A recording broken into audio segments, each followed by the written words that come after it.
Olá, seja muito bem-vindo, seja muito bem-vinda a mais uma edição do nosso CryptoCast, o podcast da BBC News focado no mundo das criptomoedas. Vocês sabem, nós somos o primeiro programa na TV brasileira sobre criptomoedas. Isso é porque estamos aqui há mais de anos, estamos há 4 anos aqui no mercado e estávamos juntos de você no inverno cripto. Então não esqueça da gente agora que tá todo mundo bem, tá todo mundo lindo, todo mundo quer falar de Bitcoin. Fica com a gente aqui, manda sempre sua pergunta, a gente gosta muito de vocês, tá certo? Olha só, hoje eu tenho a honra de receber a Nathalie Diniz, que é Head de Vendas Institucionais da Lumix. Falei certo? Falou certo. Ah, seja muito bem-vinda. É isso.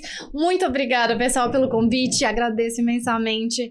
É um prazer estar aqui, conversar um pouco com vocês e sobre um tema que eu adoro. Pois é. Que é ativo digital, criptomoedas, tokens, stablecoins. Exatamente. É muita coisa que a gente pode falar aqui. Então vamos começar por o que é a Lumix. Me conta, porque a galera de casa pode não saber o que é. Tem muita gente aqui. Alô, você de casa que chegou agora, que tem dinheiro na poupança, que o seu neto comprou uma Lamborghini no Natal e você falou, como assim? Ele falou, vovô, eu comprei porque eu comprei Bitcoin lá em 2008. Seja muito bem-vindo, pode ficar tranquilo aqui. Então me conta, o que é a Lumix? Você apresenta pra galera aí. Maravilha. A Lumix é uma empresa de tecnologia que ela provê o pagamento em alguns rails aqui na América Latina. Nosso foco principal é a América Latina, como uma empresa que, através de stablecoins, provê esses pagamentos transfronteiriços nessa esteira, nesse ambiente. Então é uma empresa de pagamento global. Basicamente. Exato. A gente pode denominar dessa B2B, B2C? B2B. Nosso foco é eminentemente B2B, atender outras bilhões empresas. De reais. A gente tá falando de bilhão aqui. Não, muito bem. E aí, me conta, Nath, você é advogada. Exato. O que você tá achando da regulação aqui a regulamentação aqui no Brasil? Porque a gente recebeu uma galera aqui. Então tem uma galera que é muito a favor, geralmente inclusive são corretoras. Tem uma galera que fala assim, sou a favor, mas tem algumas coisas ali que são complexas, tipo a questão do hard wallet, por exemplo, da pessoa ter wallet, não ter. E tem a galera, tipo eu, que só quer que esse negócio ande rápido porque a gente precisa de regulamentação para as coisas andarem, para enfim, os órgãos de segurança poderem rastrear e tudo mais. Então, queria saber um pouco a sua opinião sobre isso. Esse é um ponto que é realmente muito factível, é verdade. A adoção institucional ela depende de uma regulamentação. Então, quando eu digo adoção institucional, é aquela em larga escala. Já muitos players institucionais já colocaram, se expuseram de alguma forma com ativos digitais. Então, a gente vê grandes bancos se movimentando com relação a isso, montando times de digital assets, participando, por exemplo, em projetos como o Drex, desenvolvido pelo Banco Central. Então, a gente vê esse movimento acontecendo. Mas construir produtos mesmo com ativos digitais, poucos ainda iniciaram esse processo, esse tipo de exposição. Muito por conta de... Veja, a gente tem uma esteira regulatória que já está bem evoluída, se a gente comparar, inclusive, com outros países, outras jurisdições. Só que, no Brasil, a gente ainda precisa ter uma delimitação sobre limites. Até que ponto, quais são as regras do jogo antes de entrar nesse jogo? Então, alguns players, eles querem se expor, eles têm apetite para isso, só que eles ainda preferiram esperar um pouco mais, pelo menos para determinados projetos. Então, a gente vê, por exemplo, o BTG, ele tem já alguns projetos, o Itaú já expôs compra e venda para varejo, Nubank, várias instituições grandes já se expuseram, já estão testando alguns tipos de produto. Só que a regulação, a gente... Eu lembro que em 2017 foi um dos primeiros comunicados que o Banco Central emitiu com relação...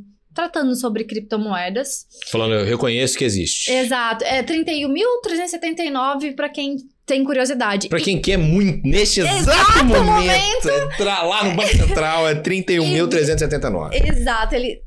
Pode lá. ver esse comunicado, é interessante para ver a evolução em menos de 10 anos sobre a concepção, o entendimento que o Banco Central tinha a respeito de ativos digitais. Porque nesse comunicado, o que o Banco Central fez? Foi um comunicado muito em tom de alerta ao mercado. Olha, esse tipo de ativo aqui, esses ativos, essas criptomoedas, elas não estão sob a ingerência do Banco Central. Se você desejar investir nesse tipo de ativo, o Banco Central ele não tem capacidade de se responsabilizar por eventuais perdas. Então, foi um comunicado muito em tom de alerta. E o Banco Central comunicando, efetivamente, o mercado, olha, eu não sou responsável por esse tipo de ativo, vocês podem se expor, mas aí é por conta e responsabilidade de cada indivíduo. Então, se eximindo de eventual participação e ingerência sobre qualquer tipo de consequência negativa. E ali trazendo alguns alertas. Tem um dos itens que tem neste comunicado que inclusive fala sobre implicações em transferências utilizando ativos digitais. Necessariamente você precisaria obedecer todas as regras cambiais. Essa disposição ainda reverbera o texto dela até os dias atuais. Então, é um dos pontos que aí a gente vê uma efetividade. Tem outras disposições, né, nesse comunicado, como a diferenciação dos ativos digitais, das criptomoedas para moeda eletrônica, que pode ser criada por instituições, mas esse comunicado foi um dos primeiros documentos oficiais por um regulador tratando especificamente sobre ativos digitais. Atestando que aquilo ali existe e ok. Exato. Só que aquela questão, né? Não quero me meter porque se der fuzuê, não quero ser responsabilizado por isso. E essa questão que você estava falando do que reverbera até hoje, como é que é? Repete pra gente. É a questão de cambial do negócio? Se você utilizar ativos digitais e esses ativos digitais implicarem transferências de valores transfronteiriços, entre fronteiras, cruzar fronteiras utilizando ativos digitais, você necessariamente precisa obedecer, observar todas as regras cambiais. Então, você teria que pagar imposto sobre aquilo. Aí, aplicaria todas as regras, inclusive com relação a reflexos, inclusive tributários. Entendi. E aí, o que acontece? Depois de anos, o Banco Central decidiu que gostaria de ser parte daquilo ali. E aí, no desenrolar, a gente teve em 2019 aquela IN, a Instrução da Receita, a 1888. E, posteriormente, a gente teve, enfim, o Marco Legal das Criptomoedas, que foi ali no finalzinho de 2022. Com o Marco Legal das Criptomoedas, que é a Lei 14.478, basicamente ela tem uma base extremamente principiológica, né? Ela não trouxe regras e esses limites que a gente está ainda aguardando, mas ela indicou que um decreto presidencial superveniente iria delimitar qual o órgão regulador que ia cuidar do setor de ativos digitais no Brasil. Esse decreto veio em junho do ano subsequente, 2023, e indicou que seria o Banco Central. Então, o Banco Central, desde desse decreto, está com essa atribuição de regular de forma infralegal o mercado de ativos digitais. Isso já era governo Lula, então. 2019 tinha rolado esse decreto. Isso. Aí inverte o governo. 2019 foi a IN. A IN da Receita. E aí depois... Mas aí... E a gente nota, inclusive, que a gestão atual, ela quer muito falar sobre cripto, né? Sim. Desde as mudanças do Ministério da Fazenda, agora com tributação, até em relação a criptoativos. Porque tem muito dinheiro no mercado. Sim, os fluxos financeiros, tem vários reportes aí que são realizados por diversas empresas do mercado, seja criptonativas ou não. A Visa tem um reporte especificamente sobre ativos digitais, stablecoins. Chainalysis também, eles desenvolvem reportes sobre o setor de como eles fazem o KYT de todas as transações. Eles conseguem ter uma base de dados muito interessante para fazer esse cruzamento e conseguir analisar de forma realmente analítica esses fluxos. Então, é um volume muito expressivo que está transitando, e eu acho que o interesse do Banco Central, e eu acho que um dos principais, inclusive, objetivos que eles têm é entender esse fluxo financeiro. Qual a origem e qual o destino? Eu acho que o Banco Central, ele abriu o período para consulta ano passado, em janeiro, teve a primeira consulta, que foi basicamente uma sequência de quase 40 perguntas que o Banco Central formulou para o mercado responder. E aí, a partir dessas perguntas, ele elaborou redações, que foram as outras consultas públicas, já com um texto, né? A gente já tinha aí uma redação, que aí foram as consultas 109, a 110 e a 111. A 111 trata especificamente sobre stablecoins. E, com base nisso, o Banco Central, ele tem esse diálogo, só que algo que é inegociável é a questão de saber a origem do dinheiro e o destino do dinheiro. É importante ter esse controle do fluxo de capital. Da onde estão vindo esses recursos? É de uma fonte idônea? Tem envolvimento com, eventualmente, lavagem de dinheiro? Precisa ter um controle com relação a esses... Até porque esbarra em questão de segurança, né? Exato. É uma coisa que a gente até já falou aqui no podcast. A gente não pode esquecer do mundo real, né? São Paulo tá aí. E São Paulo tem muito roubo celular, tem alguns sequestros, por exemplo, e tudo mais. E teve um sequestro, por exemplo, aqui no bairro do Morumbi, que vazou não, né? A imprensa conseguiu o áudio gravado, que a primeira coisa que os sequestradores perguntavam era: você tem criptomoeda? Que perguntavam pra mulher. E a mulher tinha acabado de ser sequestrada. Então, é aquela questão, que é uma coisa que a gente já levantou aqui. O fato de não ter uma regulamentação, uma regulação rápida, dificulta o trabalho dos órgãos de segurança, por exemplo, para conseguir fiscalizar. E é aí que eu acho que é onde o povo se engana. Porque o povo acha que, poxa vida, se os órgãos de segurança conseguirem fiscalizar minhas transações, eu vou perder dinheiro. E não, cara, porque eles conseguem fiscalizar absolutamente tudo e devem fiscalizar, até porque você tem que ter controle da sua grana, não?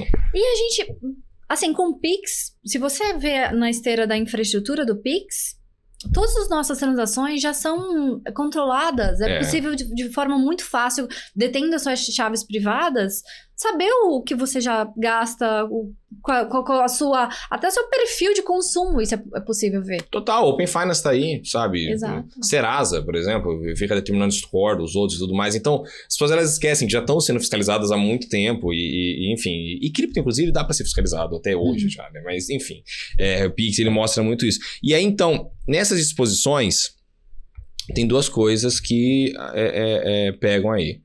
É a questão cambial, que você tinha trazido já, e tem a questão das hard wallets, que é onde está a treta.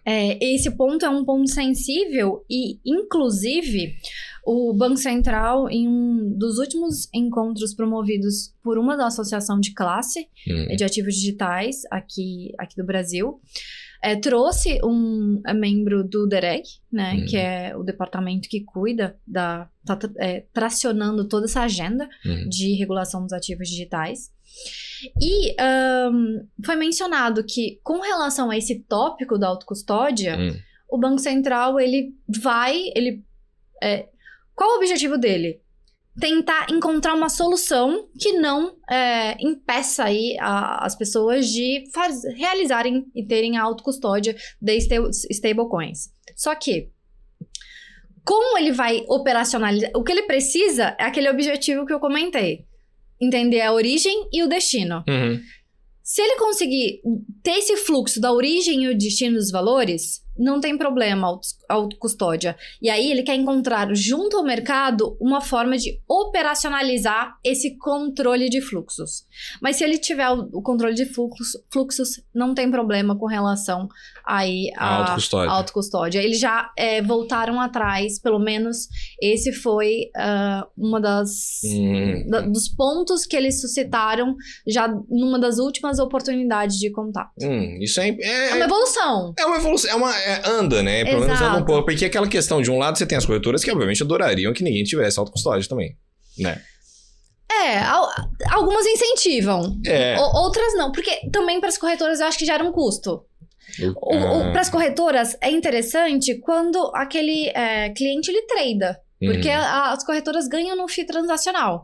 Agora, às vezes, se eu comprei um ativo digital há muitos anos, nunca movimento e só deixo lá na corretora usando o contrato que a corretora tem com uma empresa de custódia, por exemplo, isso gera, na verdade, um custo.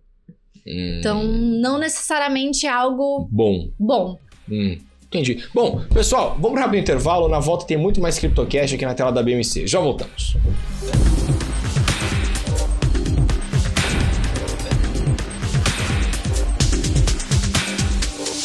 bem-vindos de volta ao nosso segundo bloco aqui do CryptoCast com a Nath lá da Lumix.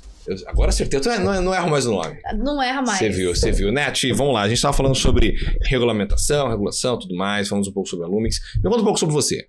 Você gosta do mercado cripto há quanto tempo? Você estava falando de coisa de 2017, 2019, 2020, 2022. Conta tão pouco, de onde você veio, você é de São Paulo, conta um pouco sobre você aí. Eu sou do litoral de São Paulo. Da onde? Eu sou do Guarujá, nasci no Guarujá. Chique. Mas... Eu sou da galera da Praia Grande.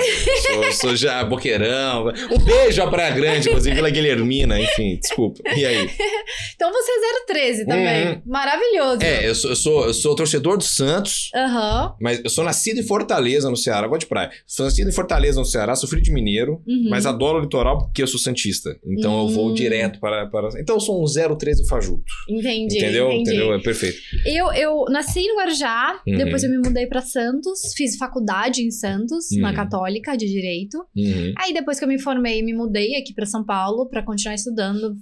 Iniciei a pós-graduação e fiquei e nunca mais voltei. Entendi. Então aí você gosta então aqui de São Paulo, já tá... Já tô ambientada, exato. E aí, aqui eu iniciei minha trajetória profissional, meu background é de advogada. Iniciei no mundo cripto. Por conta da advocacia, peguei alguns casos aí no início da minha trajetória de pirâmides financeiras envolvendo ativos digitais. Sim. Acabei acompanhando muita coisa que aconteceu no mercado. Ao longo do tempo fiz uma migração. O contencioso nessa parte não é interessante, é bem maçante. O que é contencioso? Pra gente que... Exato. Seja bem-vindo ao nosso Jurídico Cast, aqui na tela da BMC News. Você que tem dúvidas sobre processos, você que recebeu uma intimação judicial, venha com a gente. Vamos juntos nessa. Por favor, Nath.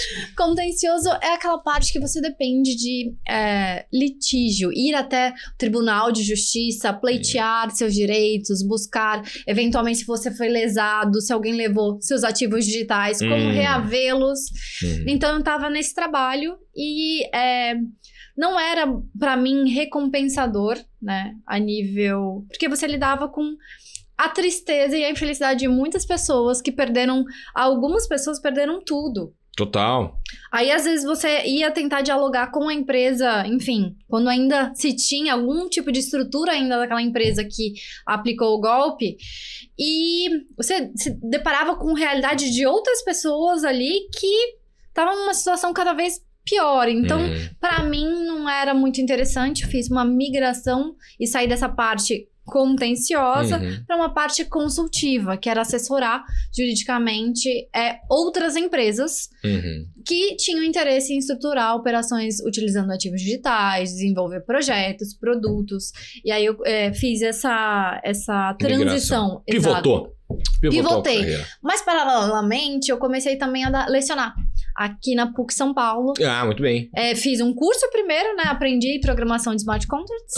E aí depois comecei a lecionar também programação. Também me envolvi na área um pouco mais acadêmica. Caraca, assim, então você é professora da área de programação? Na época, sim. Que loucura. Hoje não me pergunte muito. Não me atualizei, mas tenho esse... Caraca, esse background. Exato. Que loucura. Inclusive essa questão de pirâmide que você estava citando, você abriu várias vertentes aqui, vamos explorá-las.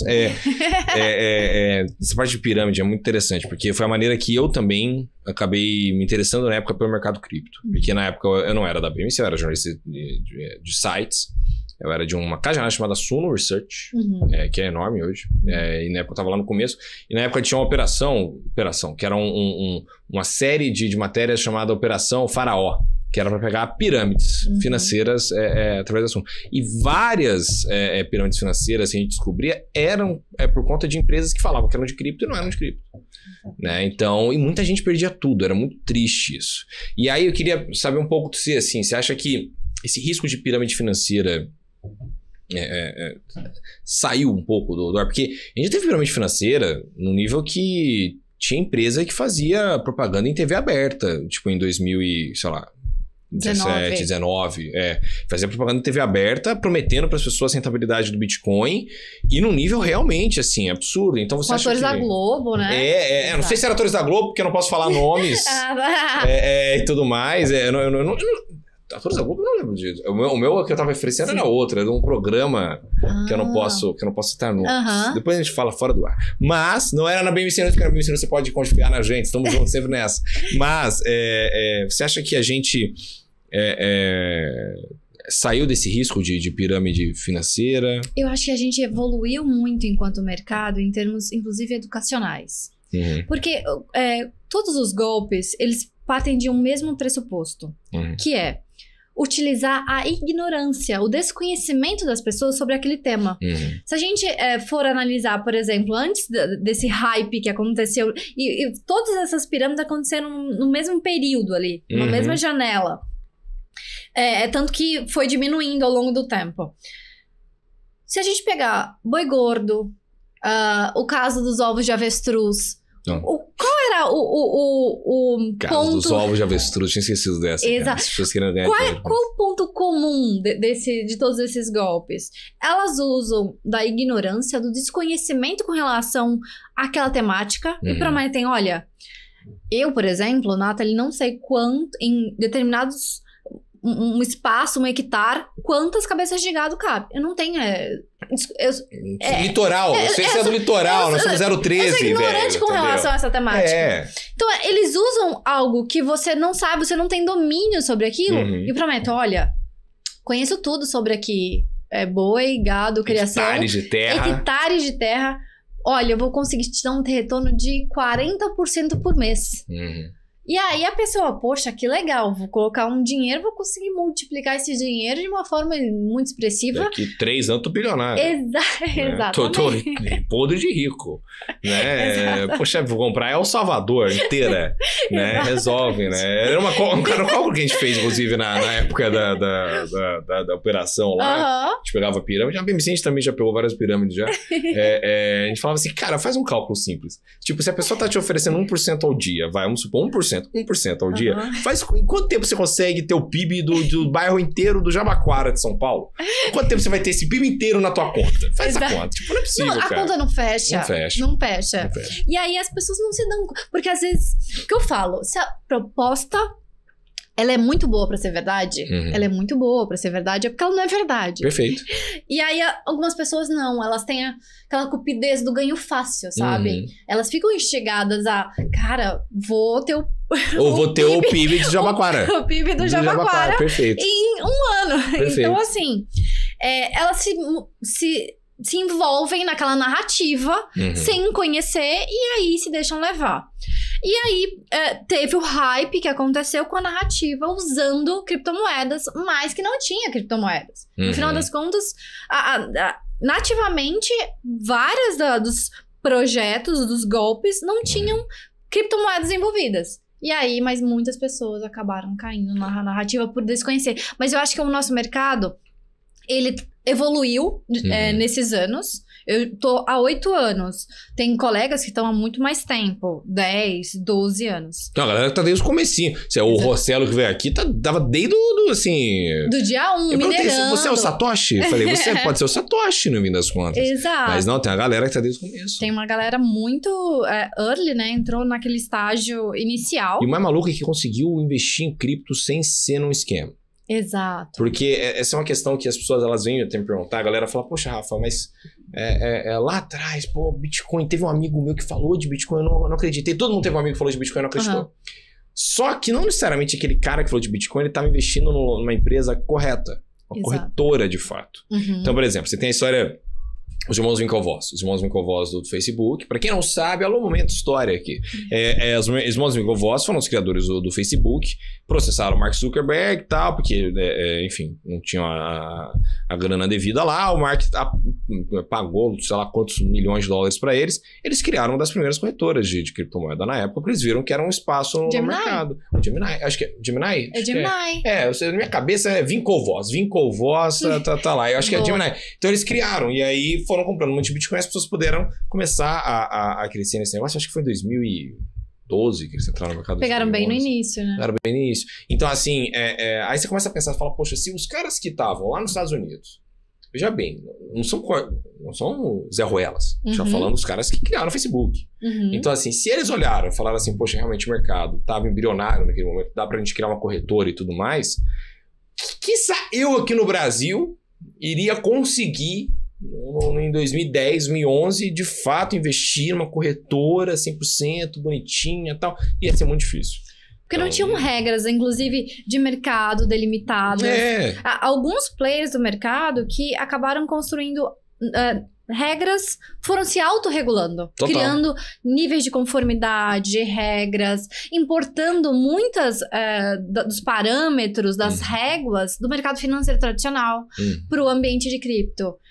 Como fazer o KYC dos clientes. Então, muitas coisas foram importadas e, óbvio, tem as suas cada ecossistema tem sua peculiaridade, e aí alguns ajustes foram necessários aí nesse processo. Total. Mas eu acho que essa evolução do mercado fez com que cada vez mais as pessoas entendessem sobre ativos digitais, que não é trivial, conhecessem um pouco mais e tivessem mais cautela. Então, eu acho que hoje está cada vez mais difícil, eventualmente, um novo golpe prosperar e conseguir adeptos de forma a sustentar. Porque na pirâmide financeira, você sempre precisa de novos entrantes, um fluxo para ir pagando aqueles que já estão dentro da estrutura.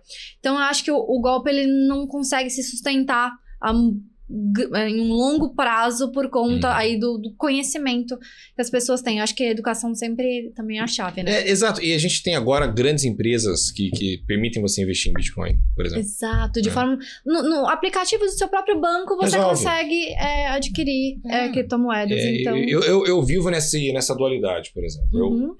Eu gosto muito de criptomoedas, eu gosto de liberdade e tudo mais, de cold wallet e tudo mais. Ao mesmo tempo que eu gosto também de ter uma parte do meu dinheiro que eu tenho um gerente pra ligar. Exato, é bom, entendeu? Né? Um gerente pra ligar. Porque é o seguinte, cara, não sei o seu celular. O meu celular, eu vivo recebendo ligação de golpe. Nossa senhora. Mas o dia inteiro. O meu ficava o dia inteiro. Ligação desconhecida, tirada do silenciado.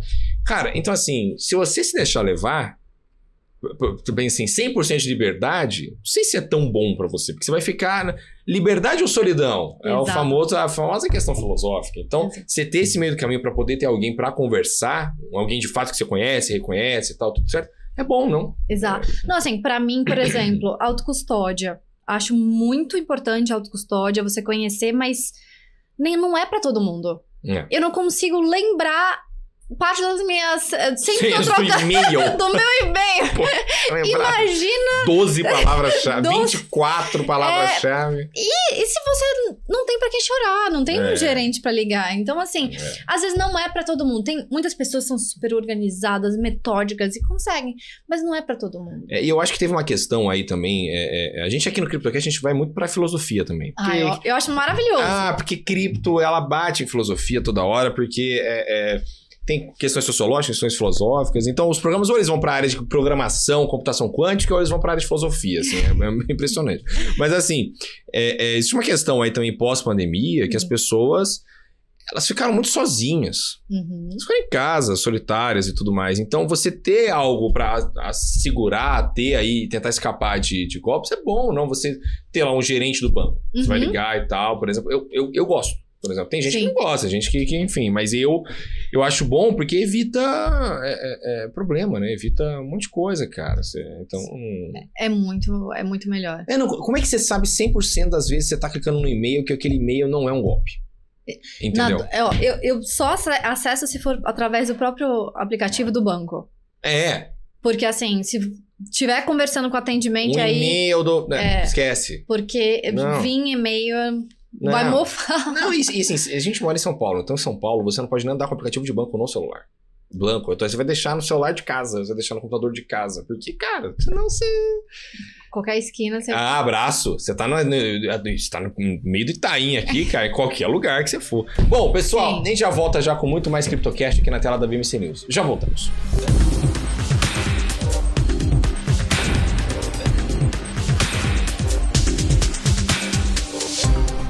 Estamos de volta no nosso CryptoCast aqui na tela da BMC News. Hoje é um papo muito bacana com a Nath. Nath, vamos lá. Da Lumix. Eu não falei da Lumix. Falamos sobre regulação, falamos sobre cenário cripto, falamos sobre você. 013, um beijo pro 013 aí. Pessoal, para grande e tudo mais. Vamos falar um pouquinho sobre esse cenário atual das criptos. Como é que você vê? Porque você tá no mercado já, você gosta do mercado há um bom tempo. Você tá empolgada com o mercado? Eu, assim, sou muito otimista. Você é uma otimista tóxica. Porque eu sou otimista tóxico. Não, eu acho que não chega à toxicidade o meu otimismo. Era o meu apelido na CBN, a CBN, o comentarista lá, o Rafael Prats, que é um beijo pro Prats, inclusive, vou mandar esse corte pra ele depois, que é do esporte. Eu sou santista, torcedor do Santos, eu falei. Então, só me resta na vida ser otimista tóxico. Eu tenho que esperar que o Santos vai conseguir ganhar alguma coisa. Vai. E isso é irritante para outras pessoas, aparentemente. Então, por favor. Então, eu sou uma pessoa muito otimista. Eu sou muito apaixonada pelo mercado, por esse ecossistema, pelas pessoas. Tenho muitos amigos, colegas que se tornaram amigos mesmo, e pessoas que eu tenho no meu convívio pessoal. Então, bullish about...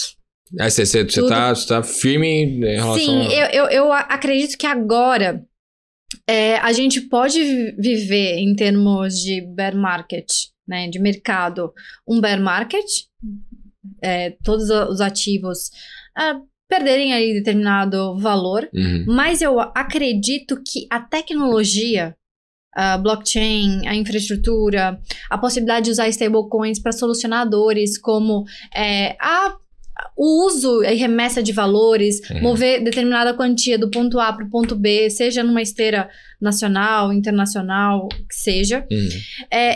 Toda essa infraestrutura, toda essa tecnologia inerente aos ativos digitais, eu acho que isso veio para ficar. E isso vai ser utilizado, vai ganhar cada vez mais corpo, cada vez mais espaço. E aí, quando determinada pessoa ela estiver viajando e passar o cartão de crédito dela ali bandeirado pela bandeira XYZ, ela vai estar consumindo uma infraestrutura que tem lá stablecoin, que tem ativo digital. E que ela só não manja disso.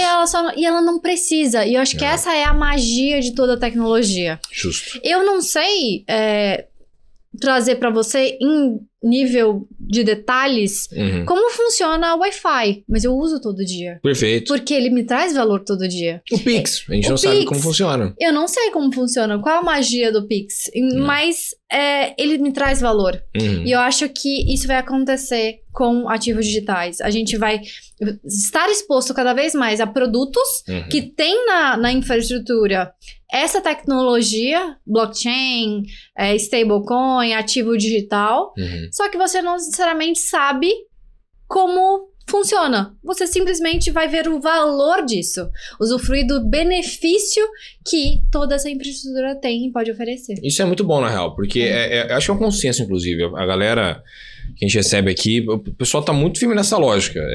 A gente usa a Netflix sem saber como é que funciona de fato a Netflix. Exato. Né? Mas usa. Então a gente escolhe lá um negócio e tal. Como é que um aplicativo tem todos aqueles filmes, todas aquelas séries e tudo mais, a gente precisava de um DVD. Ia na locadora. Não é? Cara, uma coisa que eu tava tendo na brisa esse dia, não tem nada a ver com CryptoCash.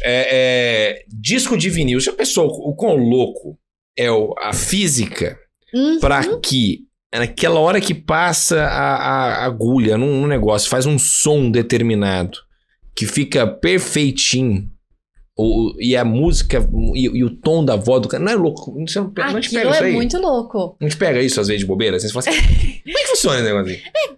Captaram ali a voz em um estúdio e colocaram um disco de vinil.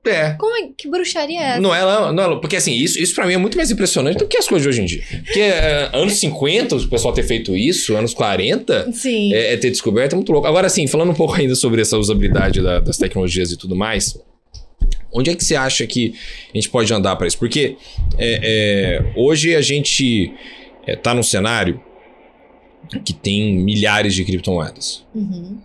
E em algum momento vai ter o Armagedon aí, né? Vai 99% do mercado vai colapsar, vai sobrar top 10 ali, que é o que a gente vai usar de fato. Sim. Em teoria. Grandes projetos. E tal. Então, Bitcoin, Ethereum, Solana, as stablecoins. Arbitrum, tem. Tem ali um top 10, top 15 ali que deve se manter. Dogecoin, por exemplo, eu não vejo o menor sentido existir, mas, enfim. Eu acho que essas meme coins ou projetos que não tem, assim, já um grande futuro, né? Futuro e propósito, né? Pra que aquele projeto veio? Pra que ele se propõe no mercado trazer de diferente, de valor que ele quer agregar?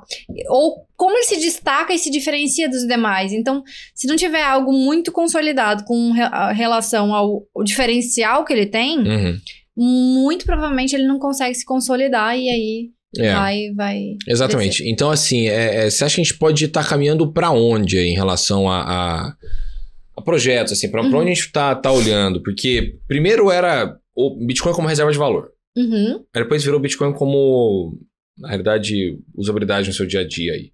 Aí depois stablecoins. Beleza, andamos nisso aí. DeFis. Rolaram e não rolaram. Ao mesmo tempo, né? Várias não deram certo, algumas deram muito certo. Você acha que a gente tá andando pra onde? Inteligência artificial? Inteligência artificial é um tópico que vem ganhando cada vez mais espaço. E ganhando espaço em vários setores. No ambiente de trabalho, ambientes corporativos. Recentemente a gente teve um evento, né, do mercado financeiro muito tradicional aqui no Brasil. E nesse evento, todos os stands que você ia, painéis que tinham no evento em si, eram tratando de alguma forma sobre tecnologias emergentes, IA, como adotar IA em processos internos, como adotar IA em rotinas, como ele pode otimizar a gestão de pessoas, enfim, vários temas utilizando IA como escopo ali, para incorporar isso na rotina de times, de empresas, como startups conseguem otimizar a operação utilizando IA, sem ter que necessariamente ali naquele momento embrionário contratar várias pessoas, ter um esforço aí de muitos funcionários, já que, enfim, toda startup tem seus desafios iniciais. Então, essa pauta de IA, ela tem ganhando muita força com muitos projetos, e eu acho que projetos de coins que envolvam IA, elas têm bastante espaço. Fazem sentido. Última pergunta antes de a gente ir pro próximo bloco, que é a coisa que eu pergunto pra todo mundo, que eu gosto de saber a opinião de cada um. Quem que é o Satoshi? Pra você. Quem é o Satoshi? Rui Satoshi Nakamoto. Cada dia a gente já recebeu uma opinião diferente aqui. Eu gosto de uma por uma. Eu acho que, na verdade, o Satoshi não é uma pessoa. Eu acho que, até se a gente analisar ali o contexto dos projetos de moedas digitais antes do Bitcoin surgir, existiram vários projetos que começaram em 1988. 20 anos antes já tinha alguns projetos, tentativas de projeto. E aí eles foram evoluindo. Eu acho que foi mais de uma pessoa. Você acha que é um grupo? Eu acho que pelo menos 2 pessoas. Nick Szabo, Ralph Finney, não sei. Minha aposta era no Ralph Finney. Porque... Eu acho que é mais de uma... Eu não consigo conceber ainda. Eu acho que eles vinham desenvolvendo essas tentativas. Eles, de repente, em algum momento se encontraram e falaram assim, olha, o que eu desenvolvi, criei de ideias é isso aqui. Eu desenvolvi isso. Cara, como é que a gente junta aqui e faz eu acho que... Um bem bolado. Um bem bolado. Eu acho que em algum momento as ideias convergiram. Eu acho que é difícil pensar que uma pessoa só conseguiu reunir tudo. Não, ninguém é inteligente assim nesse tanto. Eu acho que é mais de uma pessoa. Mas aí tem aquele dilema. Se fosse realmente mais de uma pessoa, será se ambas as pessoas ou o grupo envolvido teria conseguido resistir a não vaidade, utilizar, cara. Não só a vaidade, mas falar assim, nossa, mereço agora, sei lá, um Nobel por conta dessa criação. Sou o maior inventor da economia da história. Mas monetário, né? Nunca movimentação nenhuma. Grana, né? Tanto dinheiro e nunca movimentar, é difícil imaginar. Às vezes pode ser um monge budista, não? Pra jogar pra gente que a verdadeira riqueza não está nos valores materiais. Tá tranquilaço. Transcendeu já. Todo mundo se batendo aqui por causa de um Bitcoin. O cara tá lá tranquilo, tá meditando. Não sei, cara, essa é a questão. Eu achava muito que era o Hall. Eu achava firme. E agora, qual a sua opinião agora? Até agora, a melhor teoria pra mim é a do CZ, que foi que o André Franco trouxe aqui. Tá. Porque aí depois da história do Hall, eu pensei, cara, não é um grupo, não é possível, uma pessoa só não foi. Aí depois, o André Franco trouxe isso aqui pra mim e é verdade. Ninguém teria tido minimamente vaidade Tipo, é o ser humano, cara. Você tá falando, a carteira do Satoshi vale 100 bilhões de dólares, cara. É muita grana. É muito dinheiro. E isso tende a aumentar ao longo do tempo. Porque, obviamente, o Bitcoin vai aumentar ao longo do tempo, enfim, ativo antiflacionário e tudo mais. Então, assim, cara, ninguém teria... Aí já me falaram assim, já teve gente que falou assim, é o Elon Musk. Não, Elon Musk dá. Eu acho que não se adequa como perfil. Não. Acho que não. Não. Ele gosta muito de ego. Ele comprou uma rede social só pra ter toda hora a propaganda dele. Eu acho que ele acabaria utilizando o dinheiro pra... política. Pra investir em outras iniciativas que ele tem. Acho que não é. Ele fez um foguete da ré, né? Agora a gente não pode falar que foguete ele é não tem ré. inteligente, ele é muito inteligente. Agora, mas ele também tem seus dilemas de ser humano aí, né? É muito dinheiro. O cara mais rico do mundo. Então, assim, ele não gostaria de ser, tipo, o mais rico por 100 bilhões de dólares na mão dele. Enfim, não gostaria de se consolidar como a maior mente financeira da história, entendeu? Então, não sei. Aí a teoria do CZ, que é o que o André Franco trouxe, é que a inteligência artificial do futuro conseguiu se comunicar com a inteligência artificial do passado, criar esse sistema e vazar. E desenvolveu pra gente, a gente tá usando e a gente nunca vai saber o que jogou lá num portal ou um paper. E... rolou. E a gente não viu. Porque a gente não tá evoluído o suficiente pra isso. Aí a gente tá assumindo que existe multiverso. Entendeu? Aí vamos pra Marvel. Vingadores. Marvel, que é o Nerdcast da semana. O próximo capítulo... Nossa, mas isso daria um ótimo filme. Filme seria fantástico. Vamos criar um roteiro. Blade Runner 3. Não, mas assim, faria sentido. Porque se você pensar que a sociedade, ela anda pra um colapso, seja financeiro, seja de guerra, a gente anda ao longo do tempo a esse colapso. A inteligência artificial do futuro querer garantir que a inteligência artificial do passado criasse isso. Porque assim, cara, imagina. Faz quase 20 anos, ninguém conseguiu hackear um negócio. Ninguém consegue decifrar o negócio de fato como é que foi criado aquilo. É muito à frente do tempo. A gente tá falando de... Cara, assim... Um paper de 8 páginas colocou um apartamento na vida... Não, e em 2010, você falaria que inteligência artificial estaria tanto avançada igual está em 2025? Não. Exato. Não. Então, assim, o que me garante que em 2050 a inteligência artificial seja avançada a um nível... Não que a gente volte ao passado, mas que ela consiga voltar. Entendeu? Porque aí... gente, olha... E aí ela se conecta com um portal ali, um fórum e lança um paper. Lá atrás. Ela que se cria esse negócio magnífico e... pum! Fala assim, agora a sociedade vai dar certo. Ou alguém fez um prompt lá no futuro. Lá no futuro. Não, alguém sacou que... não foi tipo a inteligência... Pode ter sido sozinha também. Mas assim, alguém lá no futuro chegou e falou assim, cara... Pra sociedade dar certo e não dar errado o tanto que a gente deu aqui, lá em 2100 e vamos mudar eu preciso o destino das coisas. Preciso mudar o destino das coisas. Pra que haja uma lógica... Cara, isso parece doideira. Mas...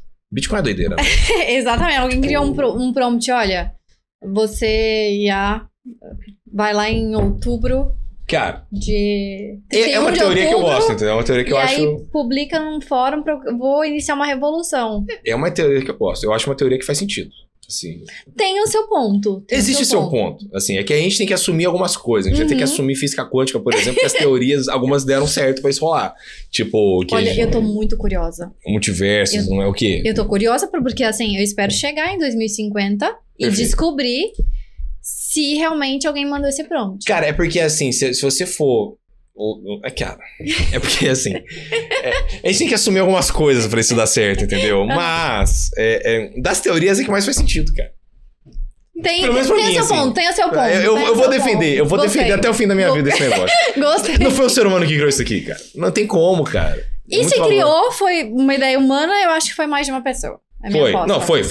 Mais de um foi. É. Não foi só o Hall, por exemplo. Não foi. Mas por que o Hall, então, recebeu? Porque se foi uma inteligência artificial do passado, conseguiu fazer isso aí, a gente futuro conversar com o passado, por que o Hall Finney foi o primeiro cara, um dos primeiros a receber uma transação? Por que ele foi o escolhido? Entendeu? Essa é uma outra questão. Exato. Por quê? O que ele sabe? Cara, ó... Gente, vamos pro rápido intervalo, na volta muito mais CryptoCast aqui na tela da BBC News. Já voltamos.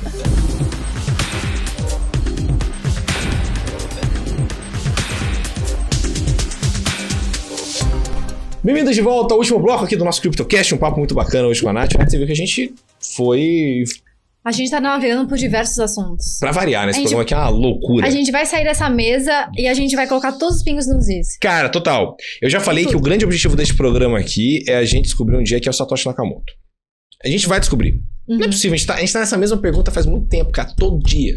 Entendeu? Em algum momento a gente vai descobrir, cara. Eu vou fazer um dossiêzão, a gente vai meter uma TV maior aqui, fazer um dossiê que a gente vai trazer aqui. Quem é Satoshi? Aí a gente vai fazer as setinhas e vamos Sabe aquele mapinha que as pessoas colocam tentando conectar e descobrir? Isso. E aí, o cara que for o Satoshi, ou a mulher, ou um grupo de pessoas, vai estar aqui no programa e eu vou fazer arquivo confidencial da galera. E aí faz a galera já falando de cripto e tudo mais. Não, mas vamos falar um pouquinho de stablecoin.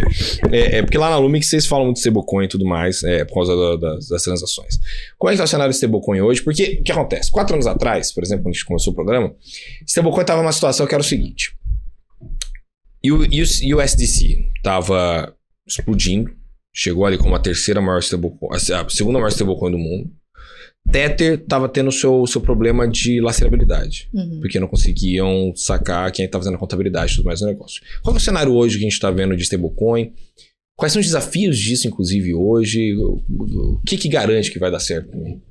Garantias, se eu aprendi alguma coisa nesse ecossistema, garantias a gente não tem muita. Perfeito. A gente está testando. Eu acho que parte da construção de criar e utilizar tecnologias novas, a gente falou também aqui de inteligência artificial, também tem computação quântica, que também está evoluindo muito. Então, parte da gente usar essas tecnologias novas é justamente construir e testar.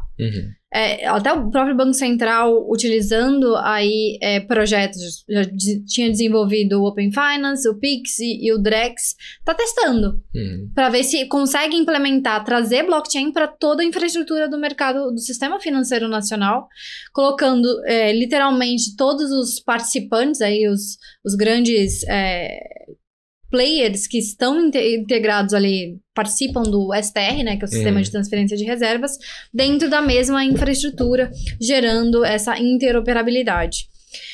E aí, o que acontece? A gente não tem garantias com relação aos resultados, é um teste, é construir, é ver os benefícios que a blockchain consegue ofertar junto com esse ativo digital, porque a gente fala muito sobre stablecoin, mas nada mais é stablecoin do que um token, que ele tá ali representado na blockchain e ele é referenciado em uma moeda fiduciária. Ou um outro ativo, como o ouro. Muita gente coloca que stablecoin sempre está atrelada a uma moeda fiduciária, como o dólar, como o euro, o real. Mas tem outras stablecoins lastreadas em outros ativos. Então, ela vai guardar um pé de igualdade ali com uma onça de ouro. Então, vários projetos, eles estão utilizando stablecoins em vários tipos de casos de uso. Então, a gente tem casos de uso de empresas, por exemplo, globais, que elas têm contas bolsão em diversas jurisdições, em diversos países pelo mundo, e ela precisa fazer um controle financeiro, um equilíbrio entre esses valores. E aí, dentro da sua própria estrutura ali na tesouraria, utiliza stablecoin porque ela é muito mais rápida. Eu consigo fazer esse envio e fazer esse equilíbrio de valores de uma forma muito mais fluida do que utilizando determinados outros sistemas como o Swift, que leva de 1 a 5 dias úteis a depender do país que você está lidando. Também a variação de temporal que demora, depende muito daquele país, das regras daquele país. Tem uns países que eles têm uma regulação um pouco mais restritiva, ela é realmente mais demorada. Até se você utiliza stablecoin, você acaba tendo que lidar se o determinado participante ali daquele país, determinado cliente precisa fazer o on-ramp ou off-ramp, e você depende da entidade financeira local para fazer essa rampagem para você precisa se submeter ali às regras, e às vezes o sistema financeiro em outros países, ele é demorado, quando você toca em outra moeda fiduciária. Então, todo esse período, né, de toda essa esteira de teste, de evolução, a gente está testando modelos. Muitas empresas estão testando projetos envolvendo cartões de crédito que estão atrelados com stablecoins. Existem várias iniciativas nesse sentido, de empresas aqui, empresas de fora. Tem exchanges utilizando também projetos assim, em que você deixa seu saldo ali em USDC, USDT, e você vai utilizando no dia a dia, comprando um café, um produto ou pagando um serviço, e ele vai fazendo a queima desse ativo. Bem da verdade, ele não é nem um cartão de crédito em essência, porque sempre vai ter o ativo digital ali. Então ele funcionaria quase que como um débito. Mas muitos prometem cashback, seja em token próprio, seja em outras criptomoedas. Então, é um movimento. Existem vários casos de uso sendo testados. Por exemplo, um banco já alemão, Deutsche, ele veio desenvolvendo uma rede de interoperabilidade entre CBDCs e stablecoins. Eu achei esse projeto muito interessante, porque da mesma forma que stablecoins tem um espaço e casos de uso a serem explorados, eu acho que o crescimento de CBDCs e projetos de moedas de Banco Central, eles vêm crescendo ao longo do tempo. E eles têm um espaço também, outro espaço, mas eles têm um espaço. E não necessariamente elas conflitam. Eu acho que, na verdade, esses projetos como o Drex, eles acabam impulsionando, em certa medida, stablecoins e adoção de stablecoins em processo. Porque pense que, se implementada uma plataforma como a do Drex, de basicamente tokenização do sistema financeiro, em que a gente vai ter nessa plataforma todos os integrantes do sistema de transferência de reservas, todos os bancos, todas as IPs vão estar plugadas nessa mesma esteira, nessa mesma tecnologia, tendo aí, então, uma facilidade de interoperabilidade entre eles, e a gente tendo os títulos públicos do Tesouro tokenizados, as reservas bancárias e os depósitos bancários tokenizados, a gente consegue ter uma fluidez muito maior.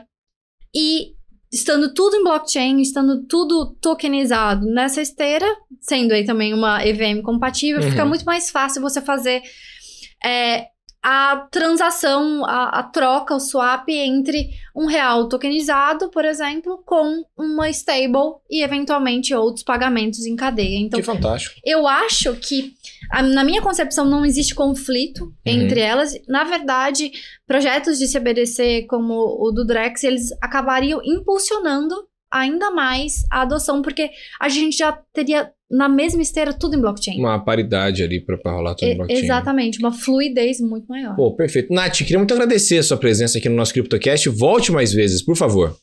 É um prazer, muito obrigada pelo convite e agradeço também a audiência aí por ter acompanhado a gente. Valeu demais, obrigado, Nath. E a você que nos acompanhou no CryptoCast dessa semana, muito obrigado pela sua presença. É sempre uma honra tê-los aqui no programa de criptoativos da BMC News, tá certo? Você pode continuar nos seguindo nas redes sociais, bmc.news, em todos os lados. Estamos no TikTok, Instagram, LinkedIn, Twitter, onde você quiser, a BMC está junto de você. E também no nosso portal, bmcnews.com.br, com as notícias mais fresquinhas de todo o mercado financeiro e mercado cripto. Tá certo? Semana que vem eu volto com muito mais CryptoCast. Até mais, pessoal. Tchau, tchau!